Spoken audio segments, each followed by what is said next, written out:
If the momentum of body is increase by 100% then percentage increase in kinetic energy is.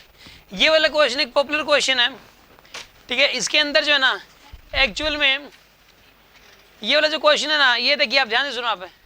इसमें क्या कह रहा है कि मोमेंटम को 100% बढ़ा दिया। मोमेंटम कितना बढ़ा दिया? 100% बढ़ाने का मतलब ये कि kinetic energy double, momentum double हो गया। मोमेंटम क्या हो गया? डबल, ठीक है। मान लिया जाए कि 100 नंबर में से कशिश के नंबर आए थे पहले 20, मान लेते हैं, ठीक है ना।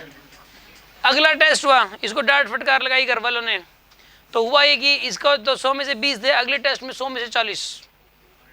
तो एक बात बताइए कितने परसेंट इंक्रीज हुआ? 100% इंक्रीज है, 100% का इंक्रीज है।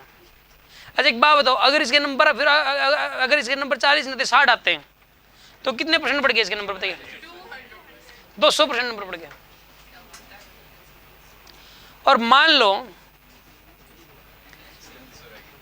लो इसके जो है ना 400% नंबर बढ़ जाए अगले टेस्ट में, 100 में से आए 20, 100 में से कितने आए? 20। तो डांट फटकार लगाई घर वालों ने भी, हमने भी कान खींचे, 400% नंबर बढ़ गए। बताइए कितने नंबर आए इसके? 80 नहीं, 100 हो गए। समझ नहीं आ रही आपको बात? मैं कह रहा हूँ 400% हो नहीं गए टोटल, 400% नंबर नहीं आए उसके, 400% बढ़ गए, 400% बढ़ गए। मैं कह रहा हूँ 400% बढ़ गए, तो 400% बढ़ गए का मतलब क्या है? यहाँ पे एक तो 400% हो गए और 400% बढ़ गए में फर्क है। समझ आ रही है बात आपको? 400% बढ़ गए का मतलब ये हुआ कि उसके 4 गुना करो 80 नंबर बढ़ गए। 20 पहले 20 तो थे ही, और बढ़ कितने गए? 80, तो टोटल 100 में 100 आ गए इसके। अच्छा अब सुनो आप, ये कह रहा है कि मोमेंटम 100% बढ़ गया। मोमेंटम यानी पी का कितना हो गया यहाँ पे? 2p। 100% हो गया नहीं? 100% पहले ही था, जो है उसी को 100% मानते हैं। बढ़ गया 100% मतलब पी का 2p हो गया। अच्छा जब इंक्रीज इतना आता है ना, मतलब 100%, 50%, 20, 30%, तो हम उसको ना एरर इक्वेशन से नहीं कर सकते। 1-2% का चेंज आता है ना तो हम एरर इक्वेशन बना के फिर करते हैं। मैं आपको बताऊंगा इस टाइप के क्वेश्चंस कैसे करते हैं एरर इक्वेशन से। इसको एरर इक्वेशन से नहीं कर सकते हम। इसको ना मोमेंटम, देखो मोमेंटम क्या होता है? मास इंटू वेलोसिटी होता है, सारी दुनिया को पता है। अच्छा मास चेंज हो नहीं सकता, हमारी पूरी फिजिक्स में मास चेंज नहीं होता, ध्यान रखना। पूरी डायनामिक्स के अंदर वेरिएबल मास नहीं है हमारे, मास कांस्टेंट ही रहता है। मास अपने आप किसी बॉडी कैसे चेंज हो जाएगा यार? कैसे चेंज हो जाएगा? मास तो चेंज होता नहीं है। तो मोमेंटम डबल होने का क्या तरीका है? मोमेंटम डबल कैसे होगा बताइए? वेलोसिटी डबल, वेलोसिटी डबल होगी इसमें, इसके अंदर। यानी कि जो मोमेंटम p था अभी p डैश हो गया, और p डैश की वैल्यू कितनी हो जाएगी? m × 2v, वेलोसिटी डबल हुई है, सीधी सी बात यह है।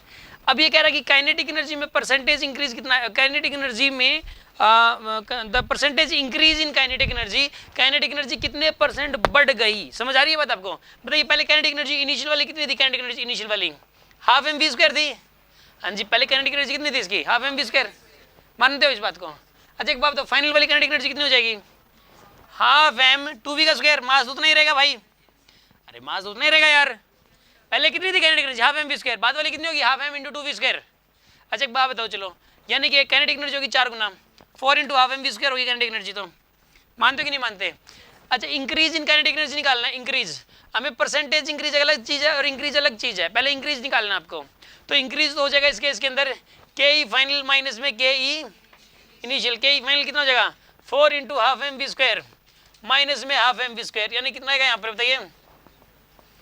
3 × हाफ mv², आ जाएगा इंक्रीज। 3 × हाफ mv² आएगा यहाँ पे, इंक्रीज आ जाएगा ना इंक्रीज 3 × हाफ mv²। अब एक बात बताओ परसेंटेज इंक्रीज कितना आएगा इसके अंदर?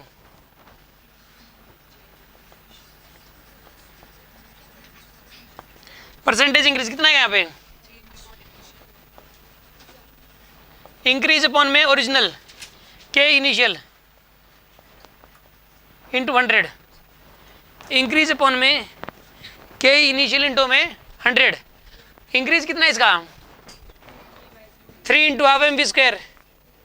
के इनिशियल कितना है यहाँ पे? हाफ mv² इंटू 100, कितना आएगा यहाँ पर? ये 300% आ गया। परसेंटेज इंक्रीज 300% आ गया। बात समझ में आ रही कि नहीं आ रही आपको? कोई डाउट है किसी के मन में?